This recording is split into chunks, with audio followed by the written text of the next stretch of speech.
മൂവാറ്റുപുഴ മണ്ഡലത്തിലെ NDA മുന്നണിയിലെ 2020 സ്ഥാനാർത്ഥി സണ്ണി തോമസ് കടുത്താഴെ നാമനിർദ്ദേശ പത്രിക സമർപ്പിച്ചു. മൂവാറ്റുപുഴ RDO മുമ്പാകെയാണ് പത്രികാ സമർപ്പണം നടത്തിയത്. NDA മുന്നണിയിലെ 2020 സ്ഥാനാർത്ഥിയായ സണ്ണി കടുത്താഴെ പ്രവർത്തകർക്കൊപ്പം എത്തിയാണ് നാമനിർദ്ദേശ പത്രികാ സമർപ്പണം നടത്തിയത്.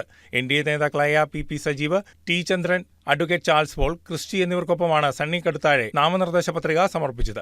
കേന്ദ്ര സർക്കാരിന്റെ ഉൾപ്പെടെയുള്ള പദ്ധതികളും വികസനങ്ങളും മൂവാറ്റുപുഴയിൽ കൊണ്ടുവരുന്നതിനുള്ള ശ്രമങ്ങളെല്ലാം നടത്തുമെന്ന് സണ്ണി കടുത്താഴെ നാമനിർദ്ദേശ പത്രികാ സമർപ്പണത്തിന് ശേഷം പ്രതികരിച്ചു.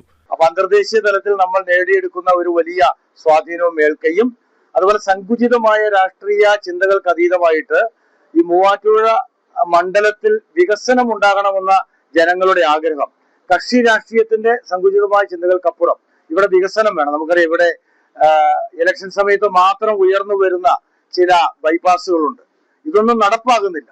അപ്പൊ മൂവാറ്റുപുഴയുടെ ശ്വാസം മുട്ടിക്കുന്ന ഈ ഒരു ട്രാഫിക് ജാം എന്ന ഒരു പ്രതിസന്ധി പരിഹരിക്കുവാനും ഇവിടെ സമഗ്രമായ ഒരു വികസനം ഉണ്ടാകണമെന്ന് ജനം ആഗ്രഹിക്കുന്നു. അതനുസരിച്ച് പ്രത്യേകിച്ച് നിഷ്പക്ഷരായ കക്ഷി രാഷ്ട്രീയത്തിന് അടിമകളല്ലാത്ത ജനങ്ങളുടെ വലിയ സഹകരണവും പിന്തുണയും പ്രചരണത്തിലും ഈ കാര്യങ്ങളിലൊക്കെ ലഭിക്കുന്നുണ്ട്. News desk KCV news.